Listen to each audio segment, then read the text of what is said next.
Bible quiz രൂത്തിൻ്റെ പുസ്തകത്തിൽ നിന്നും അദ്ധ്യായം 2. ചോദ്യം നമ്പർ 1. നവോമിയുടെ ഭർത്താവായ എലിമെലേക്കിൻ്റെ കുടുംബത്തിലെ മഹാധനവാനായ ചാർച്ചക്കാരൻ ആര്? ഉത്തരം ബോവസ്. രൂത്ത് 2:1. ഞാൻ വയലിൽ ചെന്ന് എന്നോട് ദയ കാണിക്കുന്നവനെ ആശ്രയിച്ച് കതിർ പെറുക്കട്ടെ എന്ന് ആര് ആരോട് ചോദിച്ചു? ഉത്തരം മോവാബ്യ സ്ത്രീയായ രൂത്ത് നവോമിയോട്.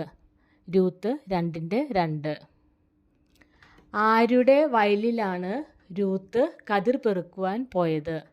ഉത്തരം ഏലിമെലേക്കിൻ്റെ കുടുംബക്കാരനായ ബോവസിൻ്റെ വയലിൽ. രൂത്ത് 2:3.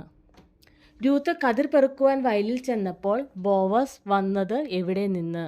ഉത്തരം ബേത്ലഹേമിൽ നിന്ന്. രൂത്ത് 2:4. ബോവസ് കൊയ്ത്തുകാരോട് യഹോവ നിങ്ങളോടുകൂടി ഇരിക്കട്ടെ എന്ന് പറഞ്ഞപ്പോൾ കൊയ്ത്തുകാരുടെ മറുപടി എന്തായിരുന്നു? ഉത്തരം യഹോവ നിന്നെ അനുഗ്രഹിക്കട്ടെ. 2:4. ഭാഗ്യവശാൽ അവൾ ഏലിമെലേക്കിൻ്റെ കുടുംബക്കാരനായ ബോവസിനുള്ള വയലിൽ ആയിരുന്നു ചെന്നത്. ആര്? ഉത്തരം രൂത്ത്. 2:3. ഈ യുവതി ഏത് എന്ന് ബോവസ് ചോദിച്ചപ്പോൾ ഉത്തരം പറഞ്ഞത് ആര്? ഉത്തരം കൊയ്ത്തുകാരുടെ മേലാളായ ഭൃത്യൻ. 2:6. ഈ യുവതി എന്ന് ബോവസ് ചോദിച്ചതിന് കൊയ്ത്തുകാരുടെ മേലാളായ ഭൃത്യൻ പറഞ്ഞ മറുപടി എന്ത്? ഉത്തരം ഇവൾ മോവാബ് ദേശത്ത് നിന്ന് നവോമിയോടുകൂടെ വന്ന മോവാബ്യ യുവതിയാകുന്നു. രൂത്ത് 2:6. ഞാൻ കൊയ്ത്തുകാരുടെ പിന്നാലെ കറ്റകളുടെ ഇടയിൽ പെറുക്കിക്കൊള്ളട്ടെ എന്ന് ചോദിച്ചത് ആര് ആരോട്? ഉത്തരം രൂത്ത് കൊയ്ത്തുകാരുടെ മേലാളായ ഭൃത്യനോട്. Ruth chapter 2:7. കേട്ടോ മകളെ, പെറുക്കുവാൻ വേറൊരു വയലിൽ പോകേണ്ട, ഇവിടം വിടുകയും വേണ്ട. ഇവിടെ എൻ്റെ ബാല്യക്കാരത്തികളോട് ചേർന്നുകൊള്ളുക. ആര് ആരോട് പറഞ്ഞു? ഉത്തരം ബോവസ് രൂത്തിനോട്. ചാപ്റ്റർ 2:8. അവർ കൊയ്യുന്ന നിലത്തിന്മേൽ ദൃഷ്ടി വെച്ച് അവരുടെ പിന്നാലെ പോയിക്കൊള്ളുക. ബാല്യക്കാർ നിന്നെ തുടരുതെന്ന് ഞാൻ അവരോട് കൽപ്പിച്ചിട്ടുണ്ട്. ആര് ആരോട് പറഞ്ഞു? ഉത്തരം ബോവസ് രൂത്തിനോട്. ചാപ്റ്റർ 2:9. നിനക്ക് ദാഹിക്കുമ്പോൾ പാത്രങ്ങൾക്കരികെ ചെന്ന് ബാല്യക്കാർ കോരി വെച്ചതിൽ നിന്ന് കുടിച്ചുകൊള്ളുക. ആര് ആരോട് പറഞ്ഞു? ഉത്തരം ബോവസ് രൂത്തിനോട്. ചാപ്റ്റർ 2:9.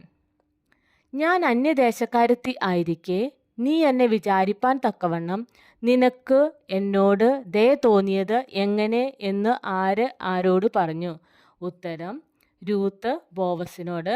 ചാപ്റ്റർ 2:10. നിന്റെ പ്രവൃത്തിക്ക് യഹോവ പകരം നൽകട്ടെ. ഇസ്രായേലിൻ്റെ ദൈവമായ യഹോവയുടെ ചിറകിൻ കീഴെ ആശ്രയിച്ച് വന്നിരിക്കുന്ന നിനക്ക് അവൻ പൂർണ്ണ പ്രതിഫലം തരുമാറാകട്ടെ. ആര് ആരോട് പറഞ്ഞു? ഉത്തരം ബോവസ് രൂത്തിനോട്. ചാപ്റ്റർ 2:12. യജമാനനെ, ഞാൻ നിന്റെ ദാസിമാരിൽ ഒരുത്തിയെപ്പോലെയല്ല എന്ന് വരികിലും നീ എന്നെ അടിയനോട് സംസാരിക്കുകയും ചെയ്യുവാൻ തക്കവണ്ണം എന്നോട് നിനക്ക് തോന്നിയല്ലോ. ആശ്വസിപ്പിക്കുകയും ദയയായി കൃപ. ചോദ്യം നമ്പർ 16. ഇവിടെ വന്ന് ഭക്ഷണം കഴിക്കുക, കഷണം ചാറ്റിൽ മുക്കിക്കൊള്ളുക എന്ന് പറഞ്ഞ് ബോവസ് രൂത്തിന് കൊടുത്തത് എന്ത്? ഉത്തരം മലർ. ചാപ്റ്റർ 2:14. അവൾ കറ്റകളുടെ ഇടയിൽ തന്നെ പെറുക്കിക്കൊള്ളട്ടെ, അവളെ ഉപദ്രവിക്കരുത്. ആര് ആരോട് പറഞ്ഞു? ഉത്തരം ബോവസ് തൻ്റെ ബാല്യക്കാരോട്. ചാപ്റ്റർ 2:15. പെറുക്കേണ്ടതിന് അവൾക്കായിട്ടു കറ്റകളിൽ നിന്ന് വലിച്ചിട്ടേക്കണം. അവളെ ശകാരിക്കരുത് എന്ന് കൽപ്പിച്ചത് ആർ? ബോവസ് തൻ്റെ ബാല്യക്കാരോട്. Chapter 2 verse 16. രൂത്ത് ബോവസിന്റെ വയലിൽ വൈകുന്നേരം വരെ പെറുക്കിയത് മെതിച്ചപ്പോൾ എത്ര യവം ഉണ്ടായിരുന്നു? ഉത്തരം ഏകദേശം 1 പറ യവം. Chapter 2 verse 17. രൂത്ത് പെറുക്കി മെതിച്ച 1 പറ യവം എടുത്തുകൊണ്ട് എങ്ങോട്ടാണ് പോയത്? ഉത്തരം പട്ടണത്തിലേക്ക്. Chapter 2 verse 18. നിന്നോട് ഡാഷ് കാണിച്ചവൻ അനുഗ്രഹിക്കപ്പെട്ടവൻ. ഉത്തരം ആദരവ്. Chapter 2 verse 19. നിന്നോട് ആദരവ് കാണിച്ചവൻ അനുഗ്രഹിക്കപ്പെട്ടവൻ എന്ന് പറഞ്ഞത് ആർ? ഉത്തരം നവോമി രൂത്തിനോട്. Chapter 2 verse 19. മനപ്പാഠവാക്യം രൂത്ത് 2:20. നവോമി മരുമകളോട്, ജീവനുള്ളവരോടും മരിച്ചവരോടും ദയവിടാതിരിക്കുന്ന യഹോവയാൽ അവൻ അനുഗ്രഹിക്കപ്പെട്ടവൻ എന്ന് പറഞ്ഞു. അയാൾ നമുക്ക് അടുത്ത ചാർച്ചക്കാരനും നമ്മുടെ വീണ്ടെടുപ്പുകാരിൽ ഒരുത്തനും ആകുന്നു എന്നും നവോമി അവളോട് പറഞ്ഞു. ബോവസ് എലീമേലെക്കിന്റെ ആരായിരുന്നു? ഉത്തരം അടുത്ത ചാർച്ചക്കാരനും വീണ്ടെടുപ്പുകാരിൽ ഒരുത്തനും. Chapter 2 verse 20.